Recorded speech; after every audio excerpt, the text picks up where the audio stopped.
Dans cette vidéo, on va s'intéresser à la résolution de l'exercice que vous avez sous les yeux. Donc c'est un exercice qui traite principalement, et d'ailleurs assez rapidement, d'indices en base 100, et puis de trouver en fait l'évolution en pourcentage à partir justement des indices tout simplement. Alors, l'énoncé nous dit la chose suivante. Une entreprise commercialise 4 sortes de fours à micro-ondes notées A, B, C et D. Les ventes quotidiennes sont les suivantes. Donc on a les quantités vendues en 2013 et en 2014. Calculé pour chaque sorte de four, l'indice des quantités vendues en 2014, base 100 en 2013. Ça veut dire quoi? Ça veut dire que, alors, je vais déjà m'intéresser à cette chose-là. Donc on a le 12 qui est là,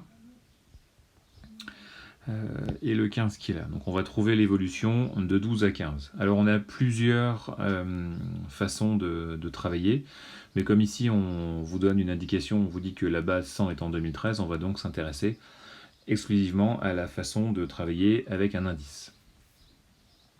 Autrement dit, c'est juste du petit produit en croix, c'est de la proportionnalité. On me dit quoi? On me dit que en 2013, j'ai une quantité vendue de 12. Mais on me dit également qu'en 2013, je vais changer de couleur, la base de mon indice est de 100. Ok, donc là vous retrouvez l'indice de 100, et là vous retrouvez le 12 de 2013. Je vais changer de couleur. Là, on va récupérer le 15 de 2014. Autrement dit, en 2013, il y avait une quantité vendue de 12, ce qui représente un indice de 100. Ça, c'était la quantité. Donc, en fait, je fais juste évoluer mon tableau pour que vous compreniez bien ce qui se passe. Voilà, comme ça. Et moi, ce qui m'intéresse, c'est de trouver l'indice en 2014. D'ailleurs, si on parle de 2014, c'est mieux d'écrire 2014. Voilà. Donc en fait, le calcul pour trouver la donnée qui nous manque, est tout simple, ça va être 15 fois 100 divisé par 12. C'est ça, ce fameux petit produit en croix. Et lorsqu'on effectue le calcul, 15 fois 100 divisé par 12, on obtient 125. Ce qui veut dire qu'ici, à la place de mon point d'interrogation, j'aurai un indice de 125. Donc on va répercuter ce calcul de la même façon pour le micro-ondes B, le micro-ondes C et le micro-ondes D. Donc je vais faire tous les petits tableaux pour ces 3 calculs restants. Alors je vais juste faire les produits en croix. Donc ça c'est pour le B, ça c'est pour le C, et ça c'est pour le D.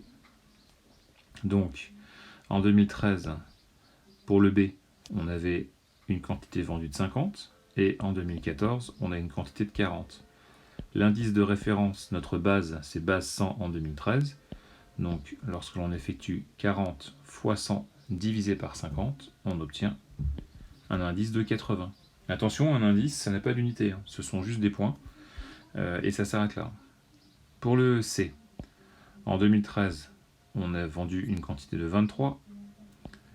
En 2014, on a vendu une quantité de 25. Notre indice est toujours de 100 en 2013. 25 fois 100 divisé par 23, ça fait 109. Et enfin, on termine pour le modèle D. En 2013, attention ici c'est bien la quantité vendue. En 2014, on est à 130. Notre indice, ça reste la base 100 en 2013. Alors ici, évidemment, sans faire de calcul, on peut bien se douter que ça va nous donner 130. Donc ça répond à la question 1 de l'exercice. Maintenant, on va en déduire le taux d'évolution des quantités vendues pour chaque sorte de four de 2013 à 2014. Et bien en fait, l'idée de travailler en base 100, c'est précisément d'être capable de sortir des taux. Puisque qui dit une base 100, dit qu'on a tout rapporté à un nombre de référence qui ici est 100. Et c'est ce qui veut dire, c'est la signification même du pourcent. Quand on dit 3%, ça veut bien dire qu'on va prendre 3 objets s'il y en avait 100. C'est-à-dire que si on en avait 200, 3% de 200, c'est le double.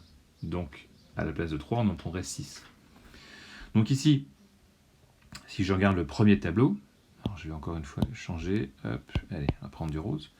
Moi, ce qui m'intéresse, c'est l'évolution de 100 à 125.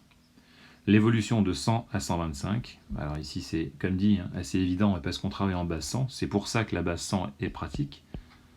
On a augmenté de 25 points. Attention, on travaille ici avec des indices.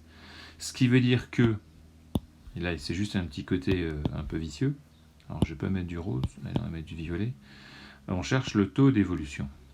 Un taux, c'est un pourcentage. Okay, donc il va falloir que simplement ici qu'on traduise l'augmentation de 25 points d'indice. Qu'est-ce que je peux mettre comme couleur? Allez, celui-là. Donc ça va traduire une augmentation de plus 25%. Tout simplement. De même, si on travaille toujours sur les indices, alors je vais faire les 3 suivants.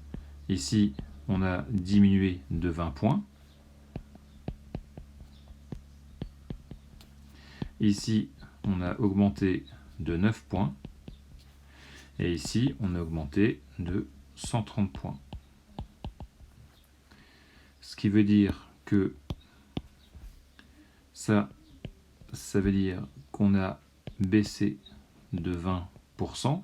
J'insiste, le pourcent est bien en lien avec notre base 100. On n'aurait pas une base 100, on ne pourrait pas traduire les 25, moins 20, plus 9, plus 30 points directement en taux. Ici, on a un côté pratique, la base 100 en 2013. Donc après, ça va tout seul, augmentation de 9%. Et ici, augmentation de 30%. Je vais juste corriger ce que j'ai écrit ici. C'est pas plus 130 points, mais c'est bien tout simplement plus 30 points. Et voilà qui achève la correction de cet exercice sur les indices.